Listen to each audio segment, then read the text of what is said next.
Bueno,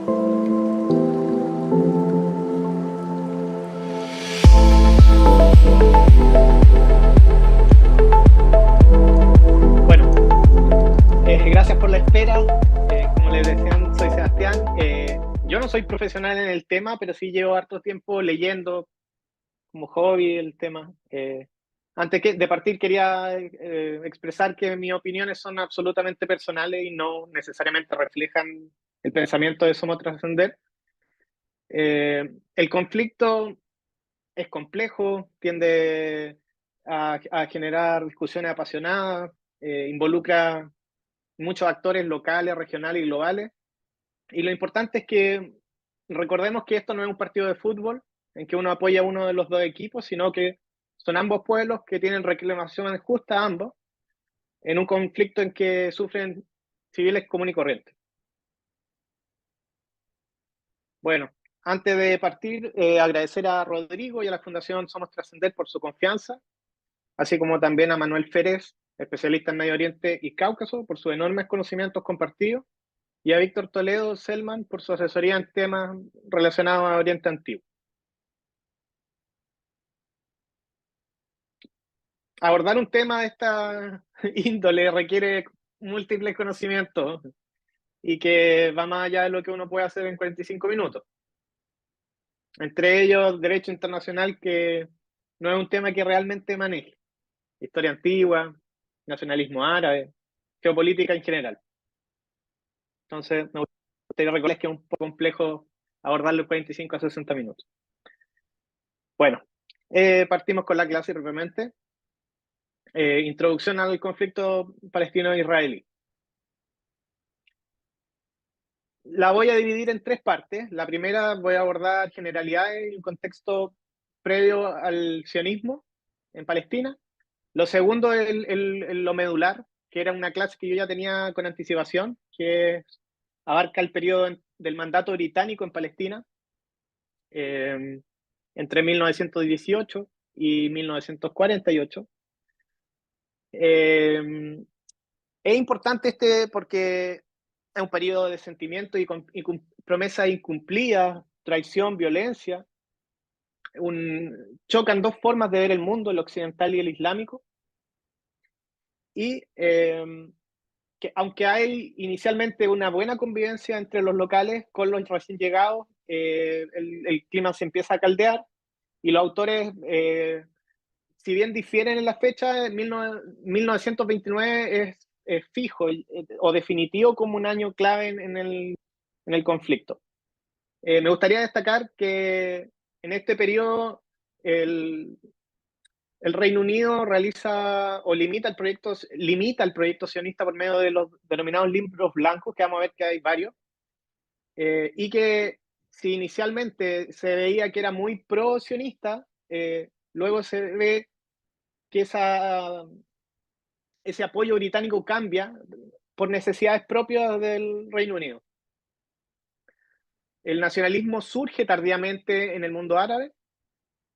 El Imperio Otomano venía con un proceso de modernización, pero venía atrasado. Y estos nacionalismos revienta dentro de la población palestina. Llega gente que está 50 años adelantado a ellos. Eso sumado a la poca unidad, porque estaba muy disperso, era muy diverso el pensamiento de los diferentes representantes palestinos, va a explicar los malos resultados militares. Luego tengo unos hitos post 1949 que son breves, pero que son fundamentales que analicemos.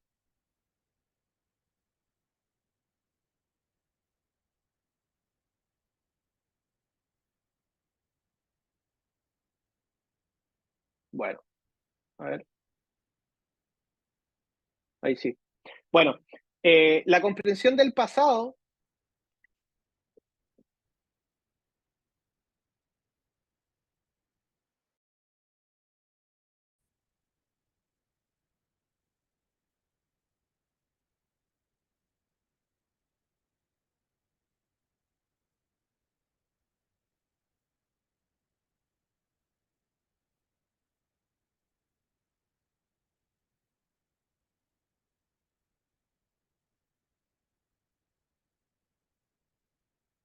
¿Sigo conectado?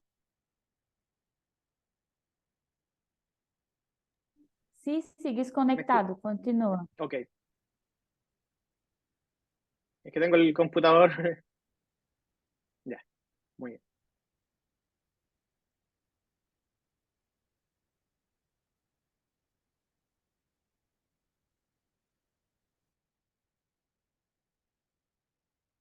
Ya, como les decía, la comprensión del pasado siempre cambia con el tiempo, eso es importante. Y reconocer que la historia es una extensión del campo de batalla en el que israelíes y palestinos todavía luchan y quizá de manera más igualitaria que en cualquier otro frente. Es importante que consideremos que las narrativas son un resultado de un proceso de selección, repetición y negación, y que los nacionalismos son construcciones modernas que seleccionan parte de la historia y apelan a un pasado mítico. Primero, el pensamiento nacional, que habitualmente es ideado por élites, y luego viene la nación, pero que en el caso de Oriente Medio esto se dio de manera diferente. Se creó el Estado antes que la nación, ya que las potencias dividieron el territorio, y eso explicó la realidad que se mantiene hasta el día de hoy bélica. Respecto a la narrativa sionista, está enfocada en las intenciones del proceso de creación del Estado de Israel, por lo tanto es de tipo de redención y de regreso, y en los palestinos está enfocada en el resultado del proceso de creación del Estado de Israel, con la Nakba, eh, la resistencia del colonialismo. Acá algunos autores árabes, palestinos, Edward Said, somos víctimas de las víctimas, dice. Rashid Khalidi, que es de una familia aristocrática palestina, de los llamados Effendi, nos dice que el sionismo no fue solo otra empresa colonialista europea, sino que fue simultáneamente el movimiento nacional del pueblo judío y uno que logró sus objetivos a expensas del pueblo palestino. El territorio en demanda es complejo y varió dependiendo del periodo. No tenía fronteras fijas. Por lo tanto, es complejo cuando alguien se refiere a Palestina tratándolo como que fuese un Estado-nación. Cuando cuando hablamos de Palestina o Eretz Israel, es complejo porque podríamos estar hablando de la Israel o Judea de 1000 años antes de Cristo, el reino de Judea del periodo asmoneo, dependiendo de el líder, era diferente el grado de extensión del territorio. El nombre propiamente tal de Palestina fue acuñado por los romanos. El origen es incierto, pero se cree que podría ser de la palabra peleshet, que significa invasores o divisores, y que estaría indicando a los filisteos, pueblos del mar. O también se cree que podría venir de la palabra griega palaistis, que eran luchadores. En el periodo bizantino habían 3 Palestinas, eso refleja lo complejo que es. Por lo tanto, Palestina más bien es un topónimo, no un estado. Tierra Santa, Palestina, y no han sido demasiado rígidas la frontera. Siempre ha habido gente moviéndose, entrando, y acá en la flecha en esta imagen podemos ver que Gaza tenía más conexiones con Egipto, tal como es hoy en día. Galilea tenía conexiones hacia el Líbano y Damasco, lo dije en rojo, y el Valle del Jordán, actual es Judea y Samaria, o Cisjordania en el caso del palestino, siempre ha tenido más conexión con el Valle Transjordano que con la costa. Entonces tampoco, en la forma en que se comportaba, era un territorio compacto. Respecto al Imperio Otomano, su extensión fue variando con los años, y después entró en decadencia lentamente, entrando en el siglo XIX y antes. Respecto a la región en cuestión, es importante reconocer que las primeras fronteras modernas en la región de Palestina aparecen durante el Imperio Otomano, y que era más bien un sistema de división administrativa del imperio. Si se fijan en el mapa, acá dice Damascus Vilayet, Beirut Vilayet o Vilayá, y que eran provincias, o sea, eran gobernaciones, y que estaban subdivididas en Sanjaks. Jerusalén era distinto. Si se fijan en el dibujo, es un Mutasarriflik. Y esto es porque era un distrito independiente en donde el líder lo fijaba el mismo sultán, y esto era con el interés, porque ya era un lugar más complejo, con mayor turismo, y el turismo generaba más dinero, complejo desde el punto de vista religioso, por sus sitios sagrados, y además porque habían intereses europeos en Tierra Santa. Todo eso hacía que la Sublime Puerta se relacionara directamente con el Mutasarriflic. En ese periodo, en el Imperio Otomano, existía un tipo de administración denominado Millet, que viene de nación, en donde se les permitía a las comunidades autoorganizarse y tener representantes políticos religiosos que debían obedecer al sultán. En el dibujo podemos ver cómo estaban los romanos, que le llamaban, que eran los griegos ortodoxos, que por supuesto hay en Palestina, los armenios, que estaban encabezados por un patriarca armenio de Estambul, que también son cristianos, y los judíos, que estaban encabezados por el Hajam Bashi en Estambul. Todos estos Milet, quienes los habitantes eran denominados dimis, que eran un estatus de minoría bajo la ley islámica. Se le permitía a los creyentes de las religiones monoteístas, que es el cristianismo, el islam, el judaísmo y también el zoroastrismo, luego se expandió a otras religiones, pero siempre y cuando ellos reconocieran la autoridad política del islam sobre ellos. Manteniendo esta relación clientelar, les permitían tener derecho de propiedad, medio de subsistencia y libertad religiosa, pero con un pago de un impuesto extra y un impuesto a la tierra. Sí tenían algunas restricciones mínimas, pero sí debían llevar ropa distintiva, eran más relacionadas con el ámbito religioso, público, moral, y no deben interferir con los no musulmanes. Y en el caso de que hubiese una disputa entre un musulmán y un dhimmi, era la ley islámica la que mandaba. Hay un ejemplo de la complejidad étnica del Levante y Medio Oriente. Si se dan cuenta, Líbano es un desastre. Líbano quedó con frontera, y si ustedes se dan cuenta, fácilmente hay 6 minorías étnicas que en la práctica son mucho más. Entonces, en un mundo musulmán, en donde la principal identidad estaba determinada por la religión, las potencias convinieron fronteras antes de que los mismos locales tuviesen una identidad nacional, y eso ha generado una no validación social de estas fronteras, y se ve hasta el día de hoy con las peleas entre todos los vecinos. Es un mal vecindario Medio Oriente. Y un ejemplo de ello es la guerra de Irak e Irán, con 1.000.000 o 500.000 muertos entre el año 80 y 88. Entonces, como les decía, en la época otomana, la identidad estaba definida por religión, el clan o la pertenencia a la mula y la familia. Y tras la caída del Imperio Otomano, las poblaciones locales comienzan a definirse en otros términos. Hay una diferencia antes de la Primera Guerra Mundial y la Segunda, o sea, entre antes y después de la Primera. Y si se fijan, era un continuo en ese territorio gris que dice Imperio Otomano. Y acá a la derecha ya está articulado un Medio Oriente muy parecido al de hoy en día, con unas fronteras muy geométricas, que prácticamente lo hicieron con lápiz y papel. Y lo hicieron con lápiz y papel. ¿Quiénes son los actores de este conflicto?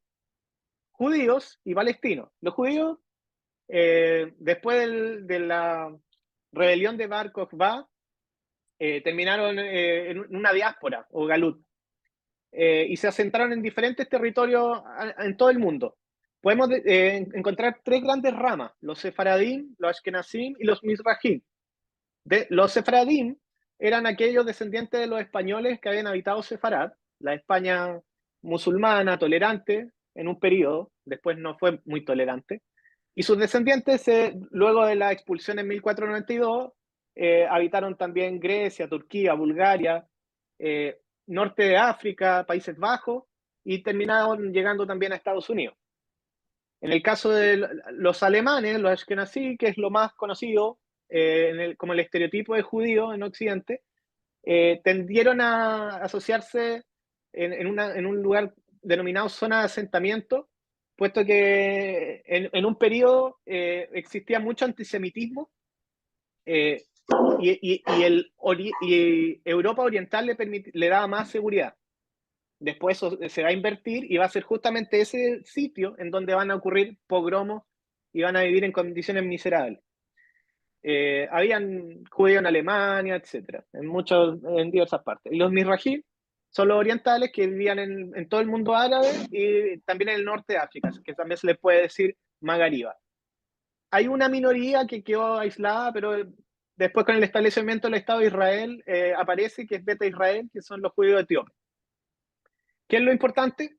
Destaqué en rojo acá, de que justamente son estos judíos que nacían los que más van a sufrir el antisemitismo, y eso va a ser uno de los motores que va a favorecer el sionismo. Si se fijan, los judíos no hablan un idioma en particular, esos son todas lenguas judías, pero tenemos al principio el antiguo hebreo, y acá destaqué el hebreo moderno que fue revivido por Eliezer Ben Yehuda como parte del proceso sionista.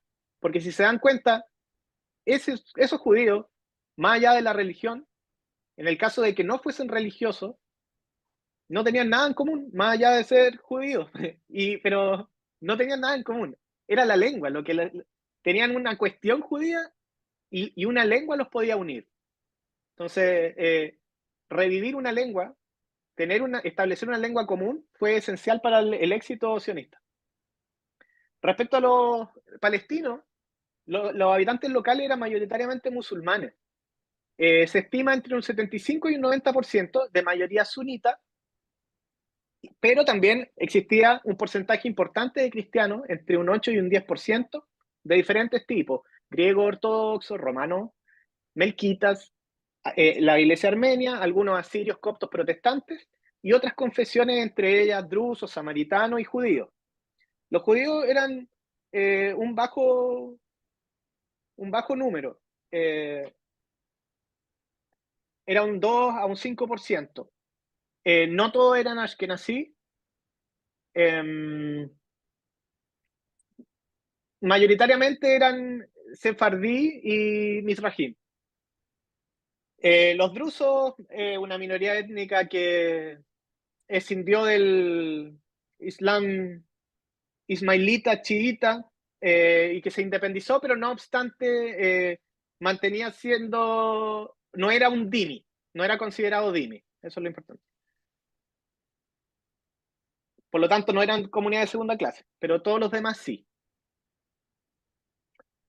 En este dibujo pueden ver cómo se fue, quién era bajo qué pueblo o imperio estuvo el territorio de Palestina. Tenemos desde Egipto los jebusitas, los asirios, babilonios, persas, romanos, bizantinos. En verde tenemos imperios ya islámicos, incluyendo el otomano. En rojo, un breve periodo cristiano, que fue el reino de Jerusalén, en sus dos ocasiones, no siempre con Jerusalén de sede, un periodo que estuvo con Acre como capital. Y en azul pueden ver cuando estuvo bajo sometimiento judío o israelí o hebreo, como quieran decirlo. Entonces, al menos la ciudad de Jerusalén como dominio cultural era equivalente el periodo entre judío y musulmán. ¿Quiénes eran estos palestinos entonces previo al proceso de colonización sionista? Ya lo vimos, poblaciones locales del territorio de origen étnico y religioso diverso, que habían sido influenciados por múltiples culturas que lo precedieron, y que mayoritariamente desde el año 637, cuando ocurre el sitio de Jerusalén, eh, con una excepción de 200 años entre medio, eh, estuvo bajo sometimiento musulmán por alrededor o más de 1100 años. El componente islámico era más rural que urbano, el componente cristiano más urbano que rural. Pero ya vimos que mayoritariamente era una población musulmana, alrededor de un 80, incluso 90%, dependiendo del autor. Leibovitz es un intelectual israelí, o judío, mejor dicho, muy polémico. En algún momento se le llamó la conciencia de Israel, y dice algo interesante. Critica esta frase, que es utilizada a modo de propaganda por algunos. Eh, un segundo. Denme un segundo. Varios participantes.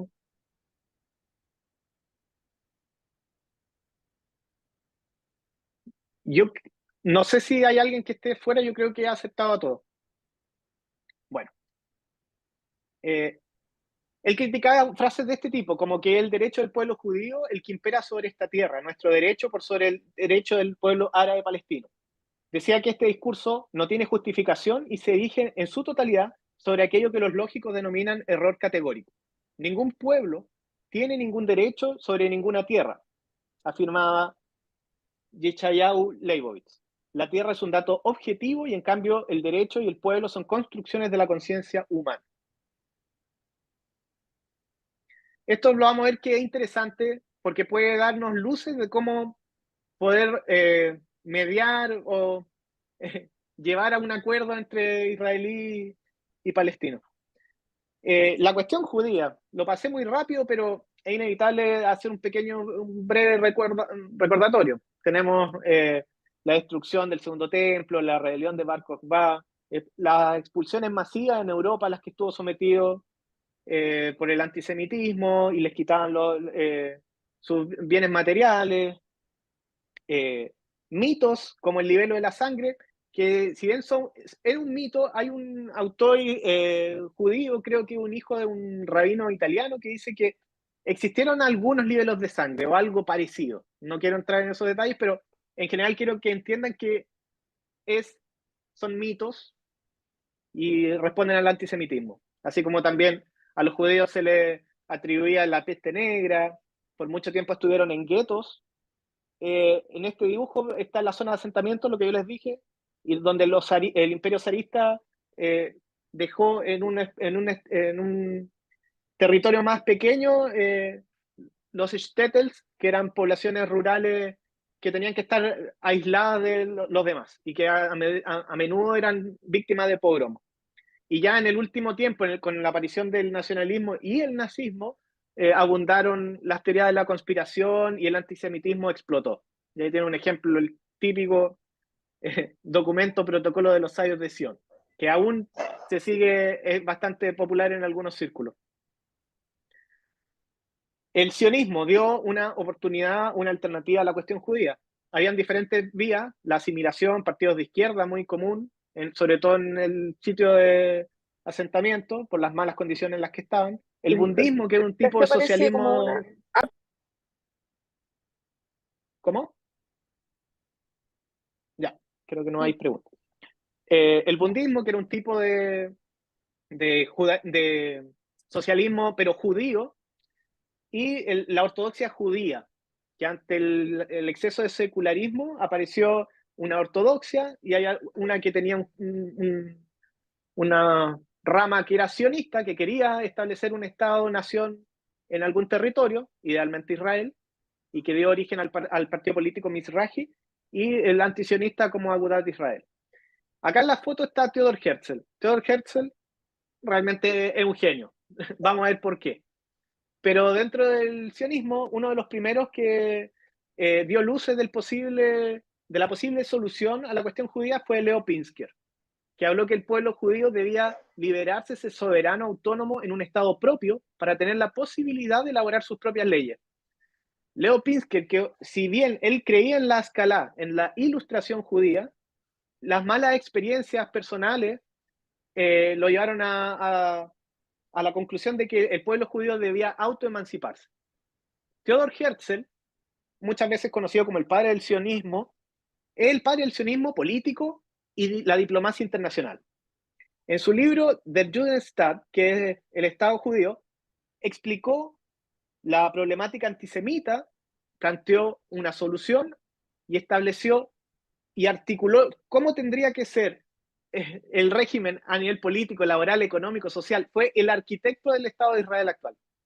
convirtió la búsqueda de una solución nacional al problema del pueblo judío en una cuestión debatida por la opinión pública mundial. Se relacionó con filántropos judíos como el barón Rothschild y... No, Rothschild y el barón de Kirch, ahí sí. Y también organizó y presidió el primer congreso sionista en Basilea. Habían otros tipos de sionismo, socialista, revisionista, que vamos a ver que después tienen mucha importancia. Así también el sionismo cultural, que sostenía que la actividad colonizadora debía estar acompañada de educación, o si no terminaría colapsando. Y así también el sionismo religioso. Lo importante es que entiendan que el sionismo era igual que el judaísmo.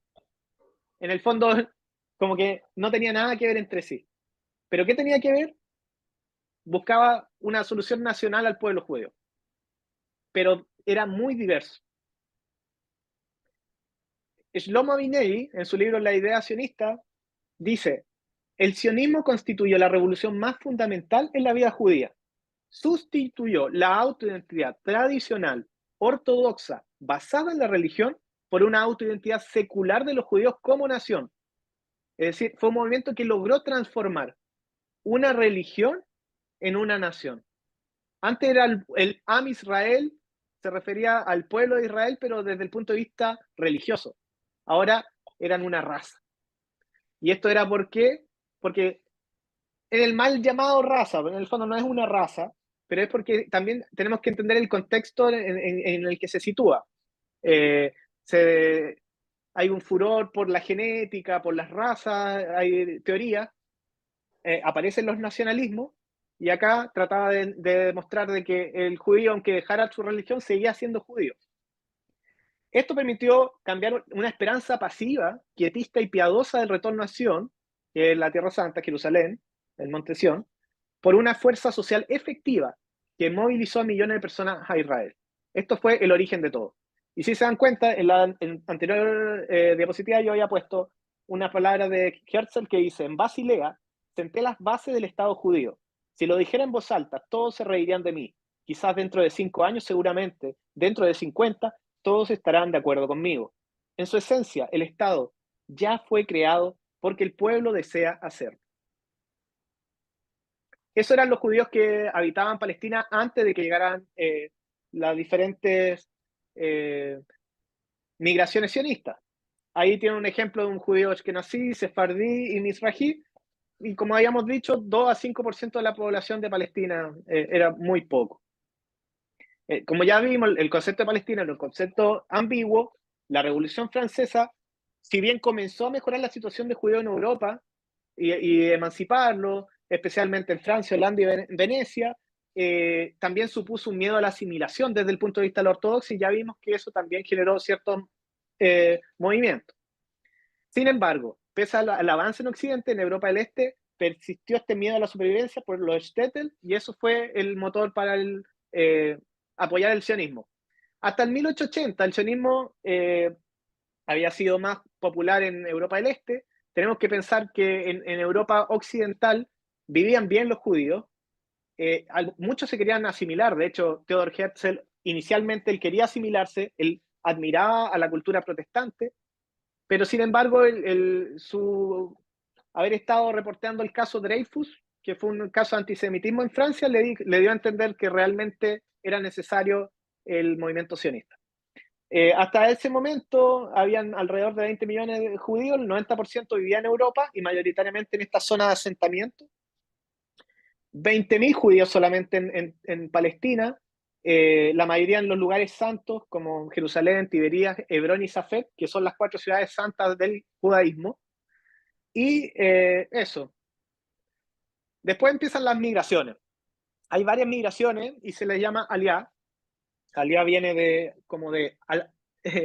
de subir, ascender, porque antes se subía al templo de Jerusalén, pero también significa ascender espiritualmente. Entonces, la primera aliá, 25.000 inmigrantes, mayoritariamente sionistas socialistas, y en este caso eran sionistas prácticos, que habían sido víctimas de la revuelta, comenzaron a fundar Mochavot, que son unas cooperativas, pero que no son colectivistas, sino que cada uno puede quedarse con el fruto de su trabajo. Es un periodo que lo pasan muy mal, van muy mal preparados, no tienen conocimiento. Imagínense que estaban acostumbrados a vivir en el norte de Europa y históricamente a ellos se les había prohibido trabajar la tierra, entonces no tenían experiencia en la agricultura, no estaban acostumbrados al calor, llegan a un lugar donde estaban con la malaria, pantanos, son un desastre en la agricultura, se mueren de hambre y el filántropo Edmund James de Rothschild destina dinero a colonos y los salva. En ese periodo es cuando se crea el Fondo Nacional Judío, que permite adquirir tierras. Y eso, ahí es cuando Herzl cubrió ese affair Dreyfus que yo les había comentado. Se creó el Estado judío, se publicó. Exacto. En la segunda alianza, de la misma zona, ahora llegan más socialistas. Se empieza a crear un desarrollo agrícola más serio, con más herramientas, y ahí es cuando revive el idioma hebreo con el Eliezer Ben Yehuda. Empiezan a tener conflictos y aparecen, si bien inicialmente se llevan muy bien los judíos colonos con los árabes, empiezan a tener roces y eso hace que tengan que haber una milicia guerrillera judía de defensa. Era diverso la migración, había quienes vivían en barrios urbanos y eran capitalistas, habían aquellos que eran socialistas. Respecto a estas primeras dos aliadas, que el plural en hebreo es aliot, ¿qué podemos hablar? Eran judíos que hablaban ruso, ellos todavía no manejaban el hebreo. Leyeron Dostoyevsky, Turgenev, Tolstoy. Eran jóvenes que acudían a los pueblos a educar a los campesinos, eran idealistas, y llegan a Palestina con la intención de mejorar la vida y el destino del pueblo judío. Sin embargo, eh, más allá de lo que se cree, estas primeras dos aliadas, estas primeras dos cortes, mejor dicho, veían a los beduinos y a los árabes con buenos ojos, los veían como parecido a su patriarca, Abraham, etcétera, lo veían como un ejemplo. Obviamente vivían amenazados también por disputas de tierra, derecho de agua, acceso a tierras de pastoreo, y eso generó estas primeras oposiciones y la aparición de este Ashomer, que era una milicia clandestina. Y se generó una cultura muy rica. De hecho, en las casas, incluso los mismos judíos creaban una como hall para recibir huéspedes que se llaman madafé, que era algo árabe. Entonces se fue como eh, mezclando, y fue como convergiendo la cultura de ambos. Bueno, acá es el periodo ya más importante, que es a partir del mandato británico en Palestina. ¿Qué podemos destacar? Eh, Recordemos que el territorio estaba en manos de los otomanos. Sin embargo, los británicos estaban interesados en tomar el territorio porque por las vías económicas estaba el canal de Suez, había petróleo, y como era un gigante o un gigante con pies de barro o era un imperio en decadencia, todos querían repartirse el premio. Entonces, entre el custodio de la Meca, el sheriff de la Meca, Hussein Ibn Ali, y el alto comisionado británico del Cairo, Sir Henry McMahon, existió un tipo de correspondencia en donde McMahon le prometió reconocer un futuro Estado árabe en esos territorios que están delimitados en ese mapa, si es que se levantaban en armas contra el Imperio Otomano. No incluía las zonas de Damasco, Homs, Hama ni Alepo, y no especificaba claramente respecto a Palestina, pero hacía entender, era muy ambiguo, y vamos a ver que en todo el proceso los ingleses fueron muy ambiguos, siempre jugaban a dos bandos. No especifica claramente si incluía o no los territorios de Jaffa y Jerusalén. En años posteriores, cuando ya esto se empezó a complicar, McMahon aclararía que de manera no oficial, Palestina no formaba parte de este trato. Así también existió un acuerdo secreto de Sykes-Picot, en donde el parlamentario inglés Mark Sykes y el diplomático francés François-Georges Picot firman un acuerdo a espaldas de los rusos sobre cómo se repartirían las tierras una vez ganada la guerra. definían zonas de control directo e indirecto de las tierras. Si se pueden ver, la zona acá oscura era de control directo británico, lo otro solamente era influencia, es decir, que ellos ponían al líder, pero lo dejaban gobernar, era afín a sus intereses. Lo mismo acá para los franceses, una zona de control directo y una de influencia. Y si se dan cuenta, ya acá también mantenía un estatus especial Jerusalén y tenía un estatus como internacional. En realidad no era internacional todavía, pero acá era de los dos aliados para no pelearse. Siempre fue una zona de conflicto la Tierra Santa. Eh, pero por el otro lado, si bien los británicos habían hecho un acuerdo con los árabes, también hicieron un acuerdo con los sionistas. Un año antes de este acuerdo, Chaim Weizmann y otros destacados líderes sionistas habían fundado la British Palestine Committee, que buscaba encontrar aliados, especialmente en Reino Unido, para que apoyaran este proyecto. Weizmann se relacionó muy bien con Lord Arthur James Balfour, y en el 1917 Balfour será el autor de esta conocida carta, en donde le expresa que tiene los mejores deseos, hará los mejores esfuerzos, el beneplácito para establecer un hogar nacional judío, todo dentro nuevamente de una forma de expresarse muy ambigua, y que destaca que sin hacer nada que pueda ir en contra de los derechos civiles y religiosos de las comunidades no judías. Es decir, no habla de derechos políticos de los no judíos. ¿Por qué se cree que se accedió a esto? Uno, que Balfour admiraba a Weizmann e intentó entender la causa sionista, y eso también influyó. Obviamente, para tener mayor control en el canal de Suez, eh, tener acceso a este canal permitía disminuir un viaje de 10.800 kilómetros a 6.200, y también por otras razones como la sobrevaloración del poder judío sionista, especialmente en Estados Unidos y Rusia, por la influencia de algunas figuras clave de la política británica que eran cristianos sionistas, igual que en Estados Unidos, y la preocupación del estado de la judería en general de Europa del Este, por un tema humanitario. Respecto a la Primera Guerra Mundial, cuando se hace público que están estos acuerdos de Sykes-Picot, eso enfurece a los árabes. Se sienten traicionados, y esto obliga a hacer una declaración conjunta a Reino Unido y Francia de que van a ayudar a los árabes a ser una nación independiente. En 1917 los británicos logran tomar el control de Jerusalén, y Faisal Hussein, que era hijo de Hussein ibn Ali, que era el sheriff de la Meca, el custodio de los sitios sagrados, ayudado por Lawrence de Arabia, logra ocupar Damasco. Sin embargo, debido a presión de los franceses, eh, lo, sí, no, los británicos no logran mantener a Faisal como rey de Siria, pero que luego igual lo van a posicionar como rey de el futuro Jordania. En su momento fue Transjordania. Los turcos otomanos están vencidos y capitulan el 30 de octubre de 1918.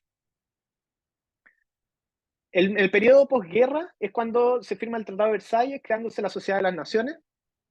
Los británicos reciben en la conferencia de San Remo la autoridad para imponer un mandato británico en Palestina, y de ese modo cumplir la declaración Balfour. Esto es fundamental. Esto a veces no se toma en consideración, y se le da mucha importancia a la declaración Balfour, cuando este evento fue importante, puesto que antes de este evento la declaración Balfour no tenía mayor validez legal, no era vinculante, solo era un acto de simpatía. En junio de 1922, la Sociedad de las Naciones establece el documento que que recordaba las obligaciones británicas respecto a la declaración Balfour, que era establecer un hogar nacional judío. Si bien habían elementos filosemitas, siempre es importante recordar que la mayoría de las figuras británicas eran pro-británicas.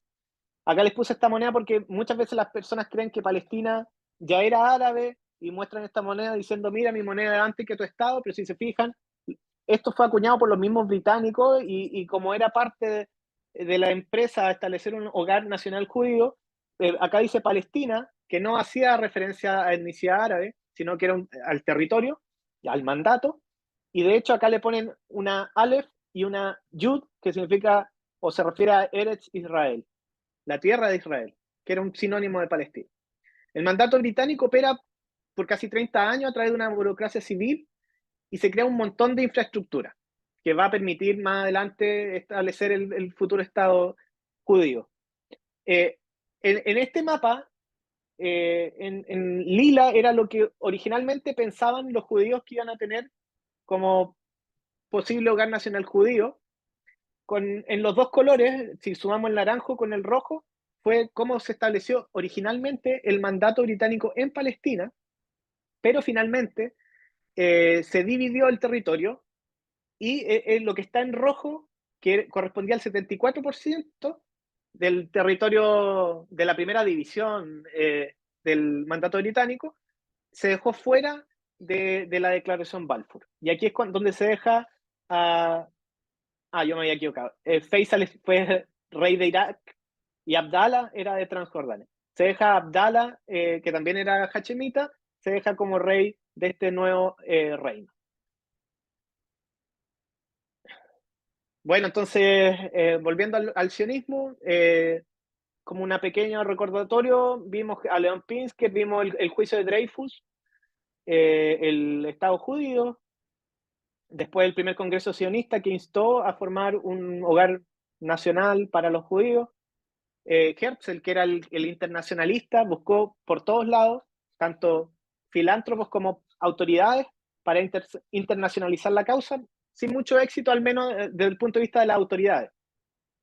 Su primer éxito importante fue la Declaración Balfour, y que tomó mayor poder gracias a la Conferencia de San Remo, donde además se nombra al judío Herbert Samuel como alto comisionado, y eso da más sospechas en la población árabe.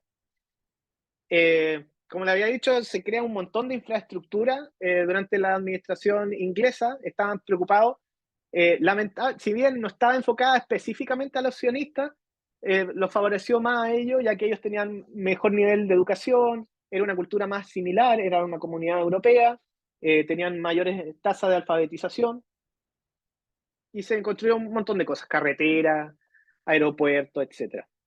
Podemos decir que se modernizó Palestina, pasó a ser parte de Occidente.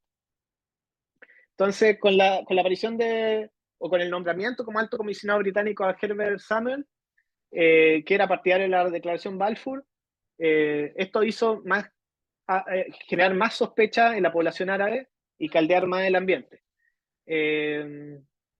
El mandato británico, además, colaboró con los sionistas en que financiaron en parte la enseñanza del hebreo, permitieron y facilitaron inicialmente la migración y adquisición de tierras, emprendieron procesos de modernización, construcción de puertos, etc. Luego, la tercera alianza, llegaron 36.000 nuevos judíos, 36 nuevos olim.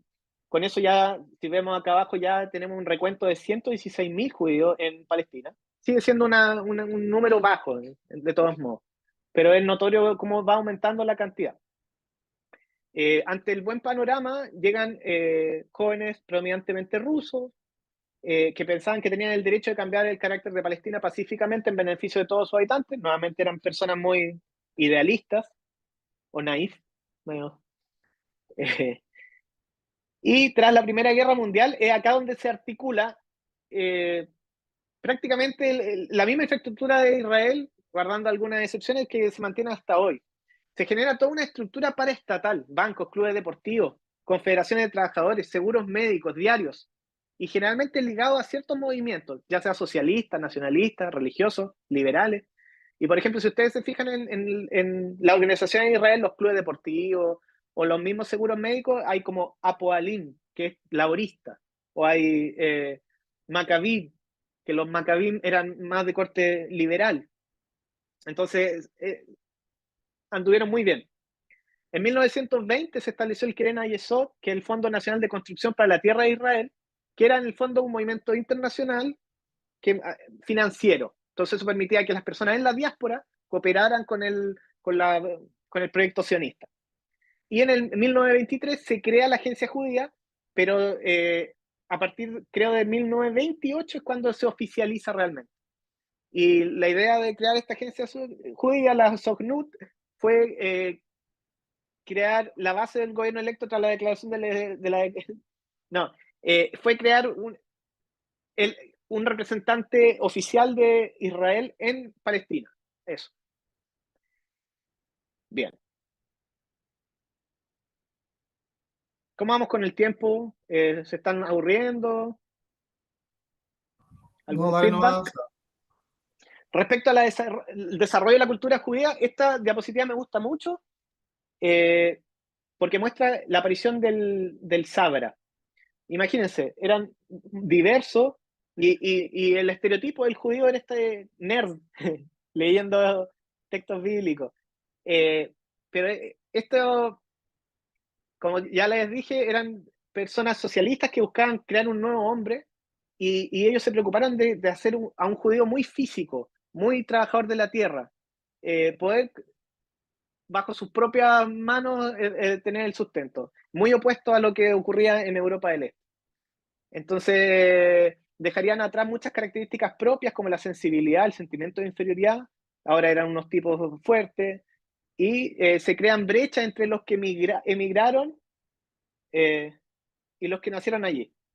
Inmigraron, bueno, que son los Sabras. A diferencia de sus papás, eh, los jóvenes que nacieron en Palestina era el único país que conocían. Y conocían cada rincón del país, cada montaña. Eran propios del lugar. Ahora ellos eran locales, tenían el mismo estatus, de cierta manera, que un palestino. Esta era su tierra.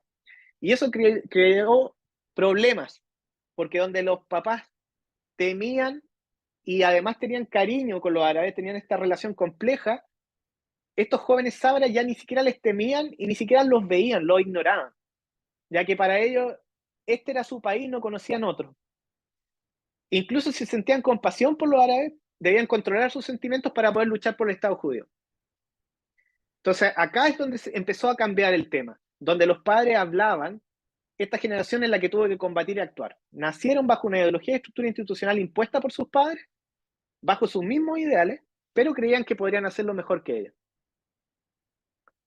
Y se empiezan a crear las oposiciones árabes iniciales. Ya desde antes de la alianza se habían creado progresivamente algunos movimientos políticos árabes. Eh, por ejemplo, acá tenemos el Partido Nacional que representaba una respuesta al aumento de la migración judía y la compra de tierras por parte de los sionistas. Eh, y también otros eh, que acá podemos ver que eran más de tipo étnico, árabes, musulmanes. Eh, Ya sí, incluso comunista. Si se dan cuenta, no había una concepción nacional todavía palestina. Era más bien árabe, pero ya se veían ciertos indicios de nacionalismo. La oposición de los locales al proyecto sionista había quedado clara antes de la Primera Guerra Mundial, inicialmente de carácter no violento. Eh, Sin embargo, tras la guerra es cuando la oposición árabe comienza a estar más organizada, se generan estas asociaciones cristiano-musulmanas. Y en paralelo aparecen ideas nacionalistas entre árabes locales influenciadas por los jóvenes turcos que se fueron gestando durante la Primera Guerra Mundial. A comienzos de 1919 se generan o se realizan una serie de congresos sobre Palestina dejando clara que ya existía una oposición palestina a la idea sionista. Como algunos tratan de decir que no, pero efectivamente ya existía. Por parte de los sionistas había una tendencia a negar el alcance de la oposición árabe. En cambio, hablaban de que correspondía a una incitación de las masas por parte de los notables palestinos, que eran estos efendi, terratenientes que incluso vivían fuera de Palestina y tenían grandes extensiones de tierra, y decían como que ellos estaban manipulándolo simplemente. Una incitación de parte de los británicos, también los sionistas, para negar esta oposición árabe, atribuían y que la oposición expresada por el pueblo no reflejaba la opinión mayoritaria de la población árabe. Sin embargo, líderes como Ben Gurion y Moshe Sharet sabían muy bien desde el principio que la oposición era de carácter nacional a la iniciativa sionista, pero discutían estos temas internamente. La oposición no venía de las clases altas, ni de los británicos, ni de gente antisemita, venía de una mayoría árabe, quienes simplemente querían que este issue o este asentamiento judío desapareciera. Y acá hay algo un poco maligno, creo, que el Haj Amin al-Husseini, elegido por Herbert Samuel, el alto comisionado británico de origen judío y que era favorable a la causa sionista, eligió a Amin al-Husseini como gran mufti de Jerusalén por sobre otros candidatos que aparentemente estaban mejor preparados o experimentados. Este líder en especial era muy radical, era un líder religioso muy radical, y esto llevó al fanatismo a los locales, produciéndose olas de violencia que causó cerca de 70 muertos entre el año 20 y 21. Acá destacan tres en realidad eventos importantes. Uno desde el punto de vista sionista, en donde el ataque en Tel Hai provoca 8 muertos judíos y matan a un líder pionero que era Joseph Trumpeldor en la batalla de Tel Hai, y que fue uno de los mitos fundacionales de Israel. También existieron desmanes en Jerusalén en la fiesta de Nabi Musa, 5 o 6 muertos, en donde el mufti de Jerusalén, que ya lo vimos, incitó, mejor dicho, a musulmanes a atacar a judíos en Jerusalén. Los ingleses enviaron una comisión a investigar estos actos de violencia. En el reporte Palin de 1920, la comisión atribuía los disturbios a la decepción árabe ante la promesa incumplida de independencia, además de sentirse subordinado económica y políticamente por los sionistas. Aunque no lo he tomado en consideración, es importante que igual consideren que las personas de a pie, el común de nosotros, en el caso de la gente que vivía en Palestina en 1920, colaboraban judíos y árabes.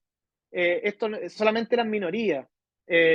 O sea, no tan minorías, pero a lo que me refiero es que había mucho comercio, había mucha colaboración.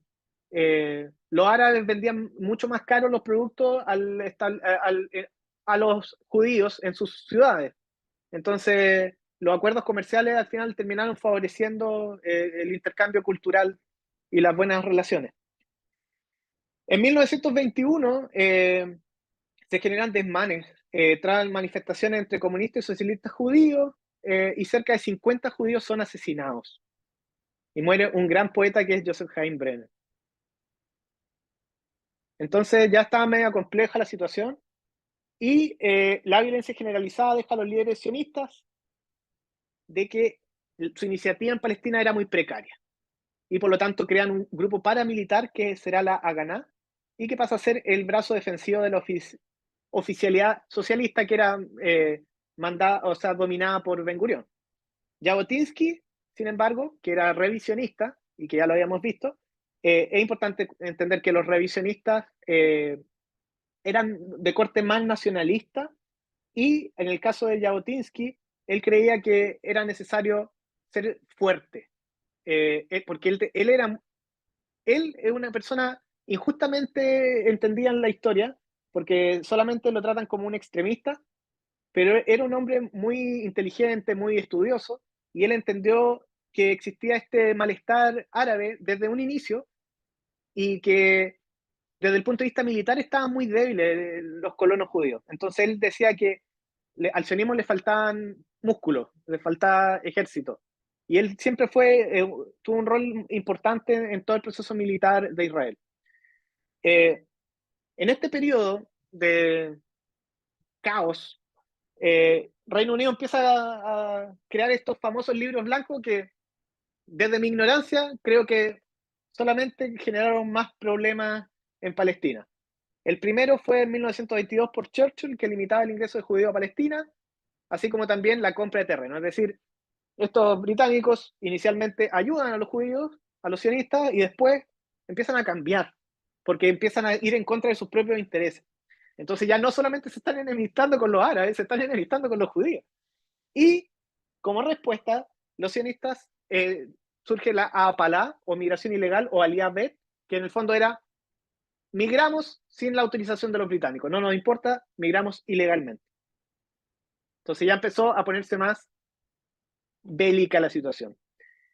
Con la cuarta aliada llegan 50.000 nuevos inmigrantes, Olim, a Palestina e Israel, o Eretz Israel.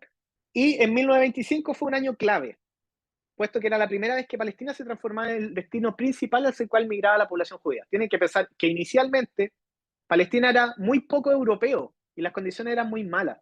Entonces, a los judíos en general, y especialmente si tenían una mejor condición de vida o económica, ellos preferían ir a Estados Unidos, incluso a Latinoamérica, o a los pocos países de Europa que lo aceptaban. Pero generalmente su tierra prometida era Estados Unidos. y en 1925 empezó a cambiar esto. Y a diferencia de estas aliot previas que eran más relacionadas con mesianismo religioso, sionismo socialista, gente que era idealista, empezaron a llegar una pequeña burguesía de la Europa oriental, especialmente de Polonia. Puesto que en los mismos países de origen empezaron a haber políticas económicas poco favorables y eso le motivó a llegar a Palestina. Muchos de los recién llegados no tenían intención de cambiar su estilo de vida, por lo tanto se establecieron en ciudades, invirtieron con ella en capital y eso generó alternativas socioeconómicas al movimiento obrero. Y ahí vamos a poder ver por qué se generó tanto capitalismo y en paralelo tanto socialismo. Era un tutti frutti Palestina-Israel en ese momento. Y aquí nace el movimiento revisionista, que es liderado por Jabotinsky, que es el que comenté, que crea una rama juvenil que se llama Beitar, y una organización sionista revisionista, que es ya más política. Beitar todavía existe, y al menos en lo referente a el club de fútbol, el Beitar Jerusalén, es un equipo de extremistas, de extremistas de Jerusalén, racistas, etcétera. Pero al menos, hasta donde tengo entendido, Jabotinsky no era así, o al menos era un hombre culto. En 1925 aparece Brit Shalom, que era la Alianza por la Paz, que buscaba la coexistencia pacífica entre árabes y judíos, y buscaba un establecimiento binacional, y por supuesto, como todo que vamos a ver más adelante, todo va a ser rechazado por los árabes. A este momento ya habían 166.000 judíos en Palestina. Entonces, el movimiento revisionista en la década de 1920 aparece como decisión a la Organización Sionista Mundial, puesto que Jabotinsky y sus colaboradores consideraban que las instituciones oficiales del sionismo no estaban tomando medidas suficientes para la creación de un Estado judío en Palestina. Se hizo muy famoso un artículo que se llamaba The Iron Wall, en donde explicaba Jabotinsky que su postura de que la fuerza se desprende justamente del reconocimiento de las aspiraciones nacionales árabes. Y con eso podemos ver que ya existía un sentimiento nacional árabe. Y en paralelo ya también se estaba formando una organización islámica transnacional que es conocida como Hermanos Musulmanes y que después incluso va a influir en la creación en el 88 de Hamas. ¿Y esto por qué? Por una respuesta a una occidentalización creciente y sensación de pérdida de identidad y valores islámicos. Consideraban que el Islam y la Sharia debía estar en el centro de la vida pública y política. Tienen que pensar que vieron cómo los egipcios, los hermanos musulmanes, pensaban, éramos el imperio más grande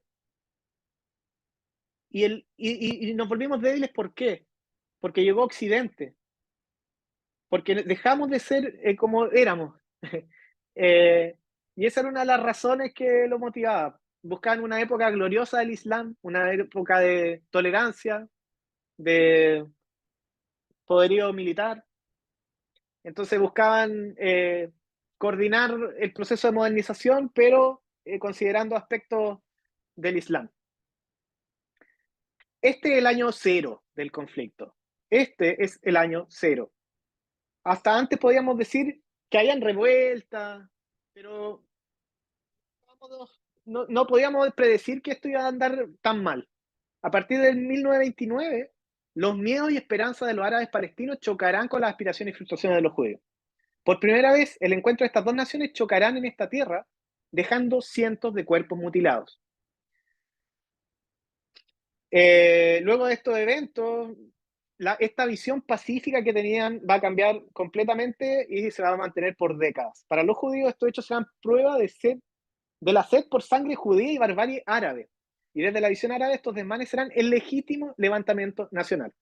Integrantes del viejo Ichu, que previamente mantenían distancia respecto a los movimientos sionistas, ya habíamos visto que algunas eran antisionistas, empiezan a vincularse con todo el Estado, el protoestado de Israel, y van a formar vínculos y aceptar el liderazgo militar de la Haganah. Además, estos eventos acelerarán la traída de otros judíos de Medio Oriente y Norte de África, Mizrahi y del Magreb en general, y era porque antes de estos eventos de violencia había mayor colaboración entre los árabes y judíos, y generalmente las labores más repetitivas se las dejaban a los árabes. Entonces, era como buscar unos árabes judíos, y eso era lo que eran los Mizrahi. Era mano de obra barata y que de paso era judía. Entonces favorecían en la empresa sionista. La revuelta de 1929, las peores vividas hasta entonces tendrán un fuerte componente religioso. Se inician los problemas alrededor del Muro de los Lamentos, ya que los judíos pretendían ampliar sus derechos de oración en el muro y los musulmanes tuvieron la sensación de que estos querían dañar o incluso destruir los lugares santos en la explanada de las mezquitas. El, el líder de los palestinos, el Haj Amin al-Husseini, que estuvo desde el inicio del mandato y que es al que vimos que tendría que generar más extremismo, lideró la oposición a la expansión de cualquier derecho judío sobre el muro. Y en este contexto es que se desatan las revueltas judías. La más hostil es la que es cometida contra la comunidad judía de Hebrón en 1929, llevando a 67 muertos y un total de 800 personas heridas. Y además se generó una serie de matanzas en Jerusalén. Ese va a ser transmitido, igual también aquí en la iglesia. ¿Cómo? No, Bueno, yo creo adelante, que ahora no va. sí. Bueno, entonces la severidad de la revuelta llevó a la creación de una comisión de investigación para estudiar las causas de esta violencia en Palestina que de repente empezó a emerger y quienes concluyen que era la antipatía de una mayoría árabe contra una minoría sionista. Y nuevamente, como consecuencia de estas investigaciones tan útiles de los británicos, se publica el libro blanco, esta vez de 1930, firmada por el gobernador colonial Lord Pasfield. Acá lee recuento de los muertos, que lo pueden ver después, y se conforma la Ganavet, que era otro tipo de defensa en la comunidad judía de Hebrón como reacción a la ola de violencia liderada por Abraham Teomi.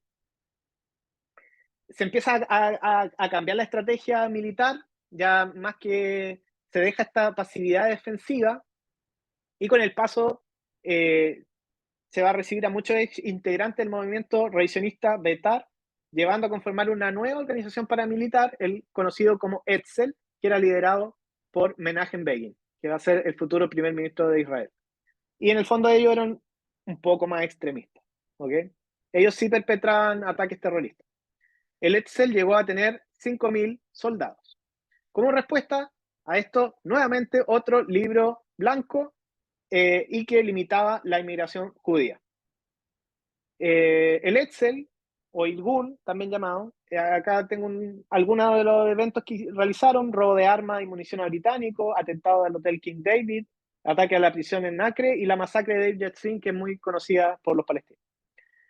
En respuesta a todas estas limitaciones, desde los británicos hacia los sionistas, los pioneros judíos iniciaron un plan de construcción rápida de asentamientos que lo hacían en la noche, en lugares estratégicos, ponían un muro o empalizada y una torre de vigilancia. Entonces después ya tenían armamento y cuidaban ese territorio. Iban de a poco como avanzando. ¿Por qué? Porque ya sabían que tarde o temprano se tenía que dividir el territorio y mientras ocuparan un mayor territorio podrían tener una mejor tajada, por decirlo de alguna manera. La quinta alianza trajo a 250.000 nuevos Olim a Palestina y acá llegan otro nivel.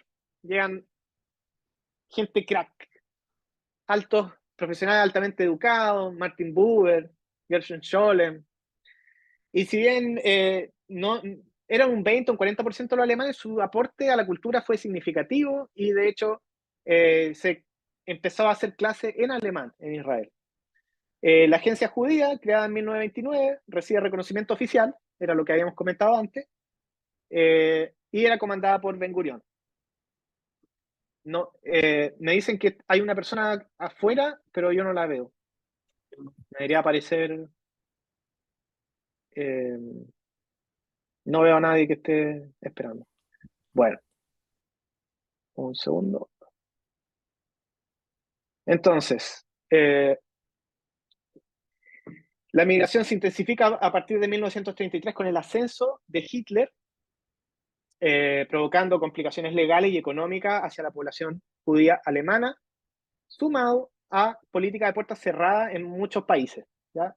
Convirtiendo a Palestina como el principal destino. En 1934 surge la APALA organizada. Ya existía la APALA, que ya la habíamos dicho, que eran estas migraciones ilegales, pero ahora es una migración clandestina organizada, ya como institucionalizada. Tras estallar la Gran Revuelta Árabe en 1936, la migración se detiene temporalmente. Y finalmente finaliza este periodo con otro libro blanco de McDonald's y más prohibiciones. Este evento ya es terrible, la Gran Revuelta Árabe, entre 1936 y 1939. El líder de la idea de la rebelión armada contra los sionistas británicos fue este clérigo musulmán originario de Siria, pero que era activo en Haifa, en el norte de Palestina, actual Israel, llamado Is ad-Din al-Qassam, que predicó el comienzo de la yihad, guerra religiosa contra los sionistas y británicos. Hoy en día sigue siendo una figura tanto para nacionalistas palestinos como islamistas. Es considerado el padre de la lucha armada contra el proyecto sionista, y por su idea de hacer una rebelión armada, Al-Qassam finalmente es asesinado por los británicos en un enfrentamiento durante noviembre del 35. Su muerte genera un gran impacto nacional. Hubo revueltas en abril del año siguiente y los palestinos convocan a una huelga general contra la autoridad británica, y en esta revuelta que realmente era contra los británicos son asesinados 500 judíos, 500 judíos, y es reprimida con excesiva violencia de parte de los británicos, torturando a estos árabes y realizando asesinatos a mansalva. Tras esta rebelión de 1939, los árabes toman un comité de líderes llamado Alto Comité Árabe, nuevamente con nuestro querido Al-Husseini a la cabeza. En 1936 llega a Palestina la Comisión Peel. Los árabes palestinos suspenden la huelga y toman contacto con algunos miembros de esta comisión. En julio del 37, la comisión concluye un informe que decía que el mandato era inviable y sugería realizar una división del territorio, que decía que un 20% de este territorio, que era lo que estaba en naranjo, iba a ser parte de la comunidad del Ishub, de los sionistas, de los judíos. Jerusalén, Belén y Jaffa se mantendrían bajo un mandato británico rediseñado, ya que tenían sitios de interés para ambas partes, y el resto sería anexionado a Transjordania, que es este país que el rey Abdalá lo tenía. En el fondo no iban a crear un estado palestino, iban a crear un super estado jordano, ¿ya? Pero lejos de calmar los ánimos, esta propuesta crea una nueva y más violenta ola de resistencia. Durante este periodo, varias áreas de Palestina quedarán bajo control de la guerrilla árabe. Y por otra parte, la Ganá comienza a armarse de forma legal para luchar junto con los británicos contra los árabes, porque acá ya estaban vueltos locos los árabes. El Irgun, por su parte, que eran nuestros amigos revisionistas, que eran de un corte más extremista, incluso terrorista, por su parte inicia una serie de atentados con bombas en café, paradas de autobuses y mercados que matan a varias decenas de árabes. ¿Ya? Era un tipo de Hamas judío. Pero tras el asesinato de un funcionario británico de alto rango por un pistolero árabe, el Alto Comité Árabe y los partidos políticos son ilegalizados. Está claro que los árabes rechazaron esta petición. El desastre ya está desatado. La élite árabe debe huir al exilio durante décadas, entre ellos Amin al-Husseini, debiendo llevar los asuntos desde el exterior. Acá sale incluso con Hitler. Husseini mantendrá el liderazgo desde el exilio, y miren que era un buen líder palestino. Él eliminaba a sus contendientes en Palestina. Esto reflejaba la falta de unidad que existía entre el bando árabe palestino. Morían más árabes a manos de otros árabes que por los sionistas y los británicos juntos. Así es el poder, la ansia de poder. Tras eventos terminan desgastados y divididos entre locales por el poder, sin una jerarquía clara y dependiendo cada vez más de esta ayuda externa árabe. Y esto va a explicar en gran medida la aplastante victoria de los judíos en la guerra de independencia del 48 y esta falta de representación palestina propiamente tal hasta que los acuerdos de Oslo en 1993. Porque, dicho sea de paso, cuando aparece la OLP es servil a la Liga Árabe en el Cairo. De hecho, Yasser Arafat es nombrado por Gamal Abdel Nasser, quien además Arafat era egipcio, de origen palestino. Entonces, finalmente, sé que me estoy adelantando, pero quiero unir esta idea con lo que viene más adelante. Empiezan a hacer guerra de guerrillas desde Cairo, ante su imposibilidad de hacer una guerra propiamente tal de Egipto contra Israel. Y utiliza de ese modo a la OLP, que era una suerte de paraguas de todos los movimientos políticos palestinos. Bueno, volviendo al tema, tras las crecientes tensiones en Europa y ante el temor de un nuevo conflicto armado, los ingleses empiezan a considerar la pacificación de Palestina como algo esencial. Resolver la crisis de forma favorable a la posición árabe local se convirtió en un medio de asegurar su apoyo ante una eventual guerra que finalmente ocurrió y que fue la Segunda Guerra Mundial. Se envía una comisión, esta vez la comisión Goodhead, concluyendo que la partición del territorio no era viable. Acá se dan una voltereta los ingleses. Se dan una voltereta y ellos que históricamente habían sido sionistas, acá no querían dividir el territorio, querían hacer un Estado palestino independiente y que los judíos vivieran adentro.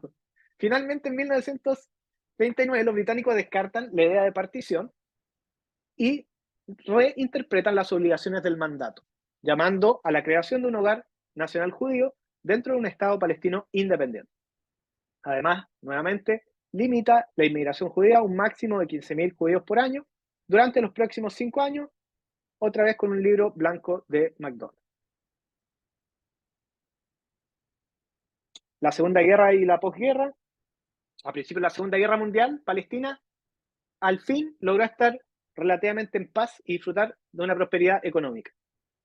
Sin embargo, en 1939, Letzel colabora con tropas inglesas para luchar con los nazis, que eran nuestros amigos revisionistas, y no todos se enrolan. Y junto a, además, algunos disidentes de la propia Haganah, que eran más de tipo moderado, laborista, forman una suerte de disidentes extremistas que va a dar origen al Lehi, y que ellos van a ser definitivamente los más violentos. Por otra parte, la Haganah genera una fuerza de choque que después se va a transformar en el futuro ejército de Israel, y fueron entrenados por los británicos, y da origen al Palmaj. Hacia finales de 1942, la noticia del holocausto judío hizo que los sionistas intensificaran sus esfuerzos para que los refugiados judíos ingresaran específicamente a Palestina. Concluida la guerra, se continuó con la restricción de la inmigración judía a Palestina. Se permitía solamente 15.000 personas al año, puesto que Reino Unido quería mantener control estratégico en Palestina, hecho que no fue bien recibido por los sionistas.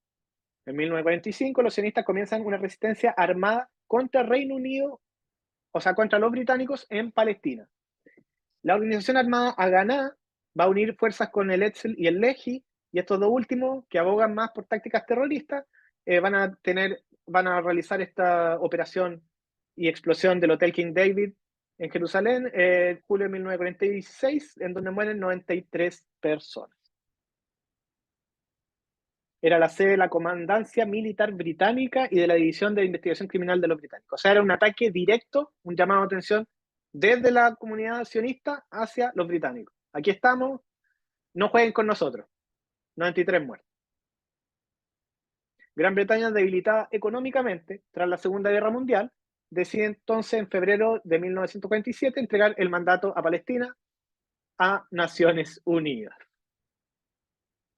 Saluden a Naciones Unidas. Y la ONU crea un comité especial para Palestina, que es la UNSCOP, integrado por 11 miembros de países no potencias, que es enviado a Palestina por 5 semanas. Son bien recibidos por los sionistas y boicoteados en todo momento por los representantes árabes. La llegada del comité coincide, puede ser sospechosa o no sospechosamente, a mí me parece un poco sospechoso, que hayan coincidido con la llegada de un buque que era específicamente el Exodus, que traía de forma ilegal 4.500 sobrevivientes judíos de la Segunda Guerra Mundial. No puede haber algo más triste que judíos que sobreviven en la Segunda Guerra Mundial. El buque además es devuelto a Francia, terminando luego estos refugiados en antiguos campos de concentración. Y estos campos son visitados por esta misma delegación. Bajo el mandato de Truman, Estados Unidos insistió en que Palestina debía aceptar inmediatamente a 100.000 refugiados judíos y no Estados Unidos. Si nos fijamos entre 1932 y 1943, Estados Unidos, que era 470 veces más grande que Palestina, solamente recibió 170.000 refugiados judíos de Europa, y Palestina en ese mismo periodo recibió 232.000 refugiados. Entonces, si bien había un tema humanitario, y nadie puede desconocer la Shoah, también había un interés político de Estados Unidos en cambiar el balance demográfico en Palestina. Los árabes palestinos insistían que no era justo ligar a los refugiados judíos de Europa a Palestina, y redactaron una propuesta para que fuesen absorbidos por otros miembros de la ONU en relación que fuera una distribución más justa dependiendo del área del país, la capacidad económica, el ingreso per cápita, y esa fue una propuesta que obviamente no prosperó. La UNSCOP finalmente da lugar a un informe oficial en 1947 en donde se dan dos propuestas que serían votadas en la Asamblea Plenaria de la ONU en noviembre de 1947, disculpen. Una opción era apruebo y la otra era no. Una era la de la mayoría, en donde con 8 miembros de las banderitas, su propuesta era partir el territorio, uno árabe y uno judío, con una internacionalización de Jerusalén, y además que existiera unión económica, que es como lo más o menos parecido a lo que existe hoy en Cisjordania, Gaza y Israel, que se utiliza el shekel. Y la segunda opción, que era promovida por una minoría por estos tres países, buscaba generar un Estado federal independiente que era representado por dos entidades con un gobierno común. En el fondo era una propuesta que le favorecía a los sionistas y una que les favorecía a los árabes. Y el Estado en este caso entraría en vigencia tras 3 a 4 años de tutelaje bajo la ONU. Entonces, esta, si recordamos, era la original propuesta de la Comisión Peel, que yo la encontraba súper buena, pero fue rechazada por los representantes árabes, y esta era la nueva propuesta de plan de partición de la ONU para 1947, en donde distribuía el territorio en 8, dejaba internacional Jerusalén, y si nos damos cuenta, Jerusalén era una ciudad casi completamente judía, pero el territorio judío iba a ser levemente mayor su judeidad que su nivel de población árabe. Es decir, que todavía existía muy poca población judía en Palestina. Y también el tema de las tierras. Este mapa no es tan exacto, no encontré el mapa que es un poco más exacto que este, pero nos muestra cómo se iba a dividir según el proyecto de partición de 1947, y en lila aparece cuál tierras eran propiedad del Fondo Nacional Judío y de los sionistas. Si nos damos cuenta, igual la partición era más o menos justa, dejando de lado en el norte de Galilea, que hay un territorio, pero que se puede entender por temas estratégicos militares que se le diera a los sionistas, y en el sur no hay una justificación real, yo creo que era más de tipo militar, porque tampoco había muchos habitantes árabes, es puro desierto el Negev. Y acá, el actual Cisjordania o Judea y Samaria, era muy escasa la población judía. Entonces, de hecho, era súper peligroso para pasar de los judíos por este territorio, porque había mucho en Jerusalén y mucho acá en la costa entre Jaffa y Tel Aviv, y tenían que cruzar una carretera compleja y que después en el periodo de las guerras se va a tender a sitiar, va a ser un lugar estratégico. La resolución 181, que es una de las dos grandes resoluciones que hay que conocer en el conflicto, que es la 181 y la 242, pero que la 242 va a ser después de la Guerra de los 6 días, en 1967. La resolución 181 establecía que recomendaba la creación de un Estado árabe y uno judío independiente y un régimen internacional especial para la ciudad de Jerusalén, que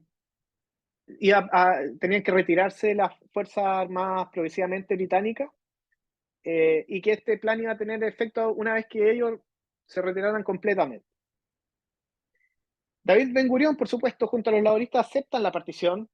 Habían algunos elementos dentro de los judíos que no estaban de acuerdo. Los revisionistas siempre querían mayor territorio, de hecho en la bandera aparece el mapa antes de la partición del 22, pero ya que era pragmático Ben-Gurión y esto le permitía concretar el gran sueño sionista. Los líderes árabes nuevamente rechazan esta partición, ya habían rechazado una muchísimo más favorable partición, sumado a 4.000 vidas humanas tras las revueltas. Por lo tanto, nuevamente entran en protesta, se inicia con ello la Guerra Civil Palestina, que va a durar hasta el 15 de mayo de 1948, es decir, unos 6 meses más o menos, con el retiro de las tropas británicas. Entonces, durante todo ese periodo está denso, hay atentados terroristas, igual conviven los judíos y los palestinos, pero sigue estando bajo sometimiento militar británico. Entonces hay una guerra civil y el 15 de mayo, cuando se retiran las tropas británicas, pueden imaginarse lo que ocurre. Esto tenía que ir antes, ¿ya? ¿Ok? Bueno, no voy a saltar. Pero dentro de esto ocurrió la masacre de El Yassin, una operación conjunta en donde el Lehi y el Irgun cometen una masacre y donde mueren más de 115 personas. También muchos campesinos huyen por miedo. Una vez que se va la autoridad, de hecho el día antes, se declara la independencia de Israel el 14 de mayo de 1948, un día antes del Shabbat. Se establece la independencia, Estados Unidos reconoce igual que Reino Unido, y se pasa a este sectorialismo, que era un pseudo-estado que ya estaba funcionando hace 20 años, a la Mamlaktut, que era ya el estatismo formal. The State of Israel is born. Y tras el retiro de las tropas británicas, la Liga Árabe decide intervenir enviando 21.000 hombres, 21.500. Que era, dicho sea de paso, era muy escaso, era menos del mínimo considerado para hacer frente a las milicias judías, porque las milicias judías estaban muy bien entrenadas. Recuerden que lo habían entrenado los británicos, tenían buenas armas, no así los árabes, que si bien eran en gran cantidad, cada uno tenía su propia agenda, cada uno no eran tan amigos los árabes. Los egipcios tenían sus propios intereses, los jordanos tenían sus propios intereses, entonces no siempre colaboraban ni siquiera entre ellos mismos. Se inicia la segunda parte de la guerra palestina, que es la guerra regular, y también con esto empieza la Nakba, la catástrofe palestina, y que va a terminar con la firma del armisticio en 1949.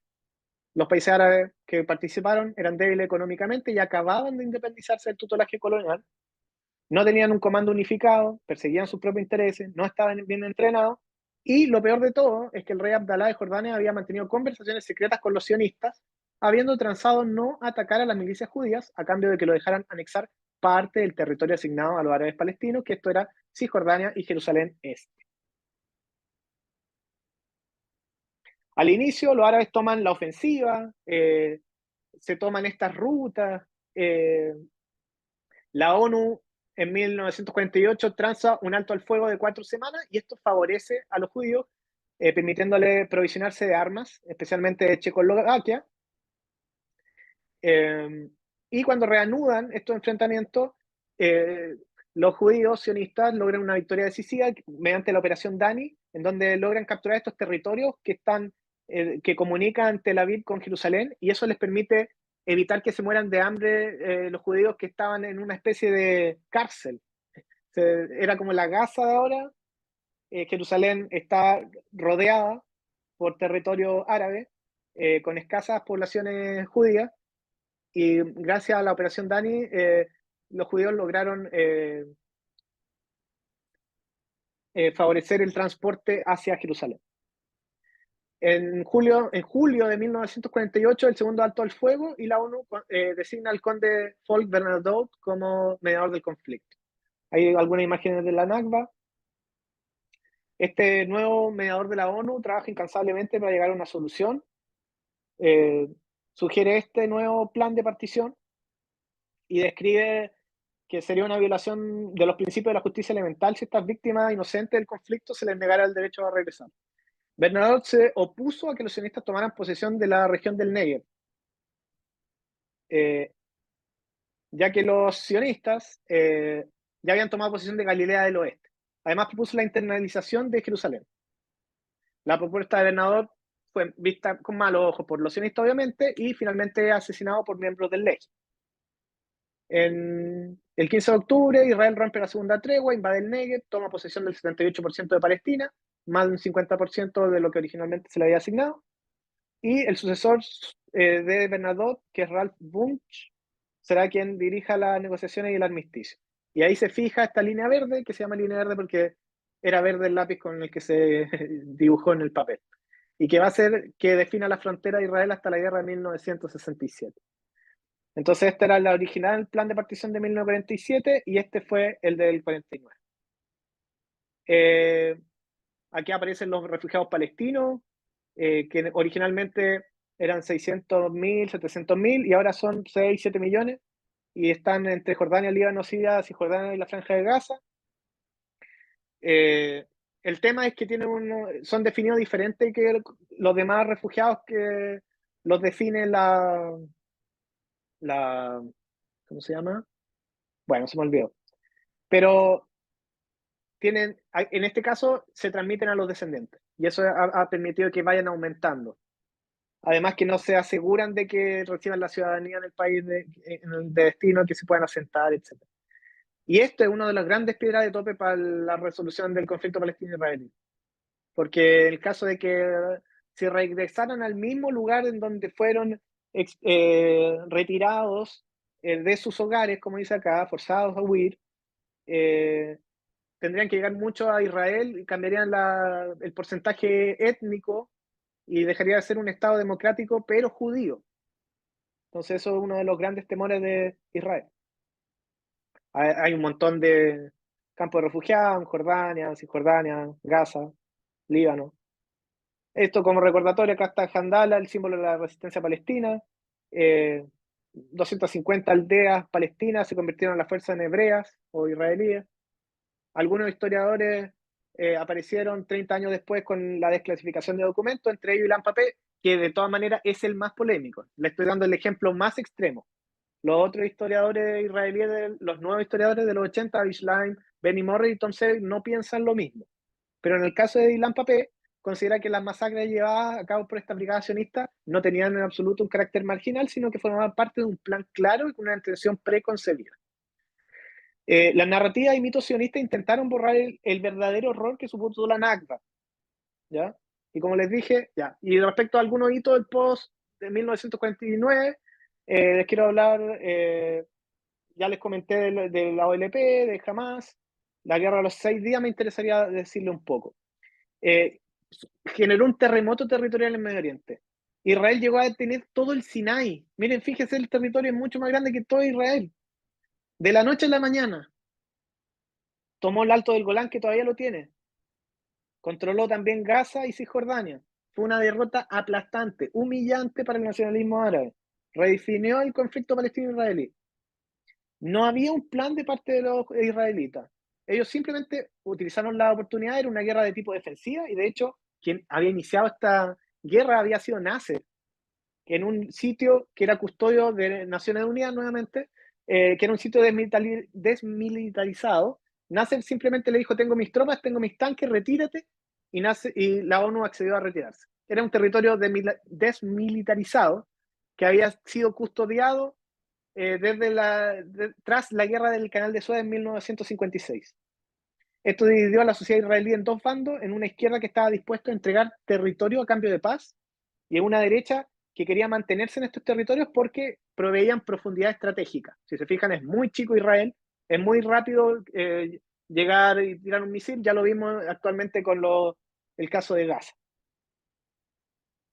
Acá tengo un montón de momentos, eventos importantes que si tuvieran el tiempo, si quieren se los leo, con esto podríamos alcanzar a la actualidad, son 74 años en 2 diapositivas. Lo puedo leer rápido, no sé qué dice el público. Bueno. Sí, No dale nomás, Puede- dale nomás. Sí, Muchas gracias. Bueno, continuamos. respecto al periodo post-armisticio, suceden varias guerras árabes israelíes. Con la llegada de Abdel Gamal Nasser al poder en 1954, el panarabismo toma cada vez más preponderancia en Medio Oriente, llegando incluso a poner en riesgo la existencia del Estado hebreo. Además, en 1964, surge esta OLP como una organización paraguas que reúne las distintas agrupaciones palestinas existentes, cuyo representante debía rendir cuentas a la Liga Árabe en el Cairo. Nasser, en el fondo, quería controlar el desarrollo de lo palestino, ya que le servía como herramienta de presión a Israel, contra Israel, frente a Israel. Asimismo, con Arafat comienza a surgir un verdadero nacionalismo palestino, pese a que era, de cierta manera, suena mal, pero era de cierta manera un títere. Arafat sí logra crear un verdadero nacionalismo palestino. La victoria aplastante israelí en la guerra del 67, que ya les describí, provoca cambio importante en Medio Oriente y que llevando a tomar a Israel Gaza, Cisjordania, Alto Golán y el Sinai egipcio. Tras las 3 guerras perdidas por Egipto, comienzan a mantener un conflicto indirecto de guerra de guerrilla a través de la OLP con Arafat.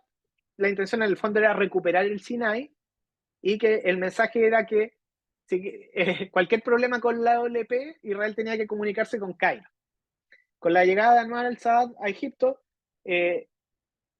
comienza a acercarse a, Israel, a Estados Unidos, y esto no le gusta a Israel porque no quería entregar el Sinai.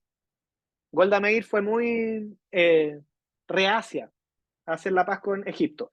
Y esta necedad de Golda Meir va a ser una de las razones que lleve o conduzca a Israel a la guerra de Yom Kippur en 1973. Finalmente, se establecen relaciones entre Egipto e Israel accede a devolver el territorio del Sinai a Egipto, tras presión y colaboración de Estados Unidos, por supuesto, la máxima potencia militar. Posteriormente, con el avance del proceso de paz entre Israel y la OLP, comienzan a haber nuevamente hostilidades, pero de grupos maximalistas, tanto del lado palestino, grupos islamistas como Hamas, Yihad Islámica, y también del lado hebreo, de movimientos más derechistas, nacionalistas, religiosos. Las conversaciones de paz llegan a su máximo punto con los acuerdos de Oslo, cuando aparece la posibilidad de una verdadera dirigencia palestina que establezca diálogo con Israel. Establecía un orden jurídico a través del cual era posible la creación progresiva de un Estado palestino. Tanto Arafat como Isaac Rabin, quienes representaban a las partes interesadas, eran vistos como traidores por algunos de sus disidentes más radicales. Finalmente, esto llega a que Isaac Rabin sea asesinado por un extremista, Yigal Amir, el 4 de noviembre en Tel Aviv de 1995, al concluir una manifestación.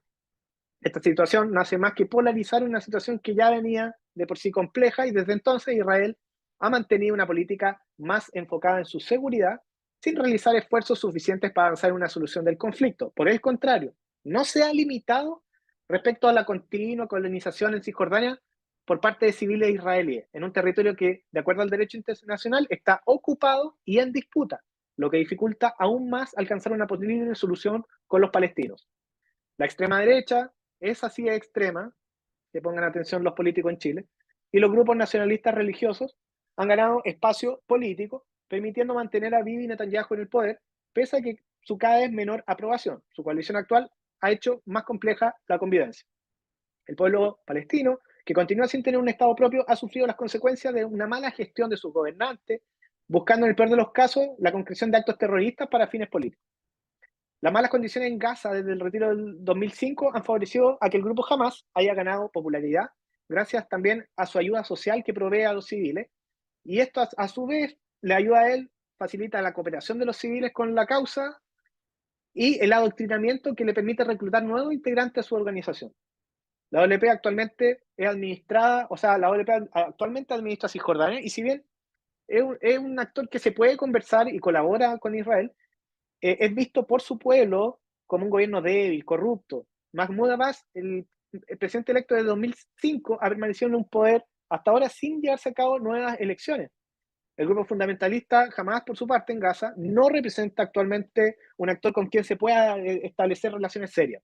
Continuamente perpetúa y ejecuta actos terroristas, no reconoce a Israel, no reconoce las relaciones las resoluciones básicas internacionales, que son la 181 y la 222, que son mínimas para pensar cualquier solución a futuro con los palestinos. Entonces, a conclusión, el conflicto palestino complejo, está aún en desarrollo. La creación del Estado de Israel fue un evento maravilloso al pueblo judío. Finalmente podían autoemanciparse, y en forma paralela da inicio a la catástrofe de Nakba palestina. A partir de la guerra de los 6 días se experimentan cambios importantes en la región. Los acuerdos de Oslo si bien no lograron concretarse, sentaron bases desde las cuales trabajar y además han favorecido un montón de cosas como el tema de la agua. Yo no me manejo muy bien, pero entiendo que es temas civiles. Estableció un orden jurídico.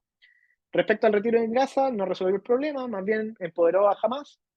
Los asentamientos judíos en Cisjordania, que día a día siguen habiendo más, el estatus de Jerusalén, y así como el retorno de estos refugiados palestinos, son algunas causas que han dificultado las negociaciones de paz.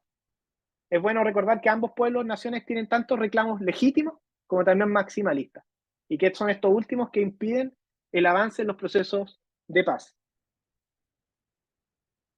Eso. Este es un genio. Amos Oz, me encanta. Y acá expresa en pocas palabras algo muy bonito. Dos naciones reclaman para sí un territorio muy pequeño del tamaño de Sicilia o Dinamarca como su sola nación y única patria en el mundo. Los dos tienen razón. Ni los judíos ni los árabes palestinos pueden hallar una patria en ningún otro lugar. Los palestinos están en Palestina por la misma razón que están los holandeses en Holanda o los griegos en Grecia. Los judíos israelíes están en Israel porque los echaron a patadas de Europa y de los países islámicos árabes. Y porque Israel es el único país en la larguísima historia de los judíos como nación en que estos se han encontrado totalmente en casa. Finalmente les quiero mostrar este video, muy corto. No sé si se escucha. ¿Lo escuchan? No, todavía no escucho. ¿No se escucha? Ya, deja ver si No. puedo compartir el audio. Acá. Más. Compartir sonidos del equipo. Vamos. Este video explica el proceso en palabras de Amos Oz también. I said Israel was born out of a dream. In fact, it was born out of many dreams, including several conflicting, contradicting, and even mutually exclusive dreams. Some of them, some of the founding fathers and mothers, dreamt about creating a replica of the biblical kingdoms of David and Solomon, a nation of toilers of the land and soldiers. Others dreamt of creating a middle-class paradise, a replica of Austro-Hungary in the heart of the Middle East, with red-tiled roofs and excellent manners, and people calling each other Herr Direktor and Frau Doktors, and a lot of Gemütlichkeit. Still others had a Marxist vision and a Marxist dream. They established Marxist kibbutzim around the corner from them. There lived those who wanted Israel to develop into a replica of a Jewish shtetl in Eastern Europe, Yiddish-speaking, traditional, religious. And next to them, there lived the Social Democrats, who wanted Israel to become a modern welfare state in the style of Northern Europe. Now, what became of all these dreams? Some of them are still alive and struggling with each other and kicking each other hard. Some have turned into nightmares. Some have been forgotten.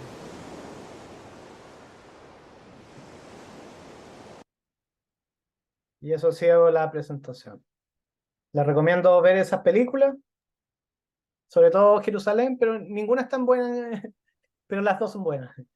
Se las recomendé porque explican bien justamente este periodo inicial del colonialismo sionista y los primeros roces.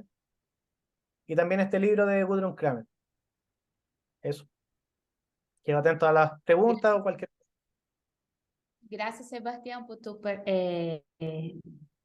tiempo con nosotros. Realmente hemos aprendido mucho, pero con esta ponencia sabemos que tenemos mucho todavía que estudiar.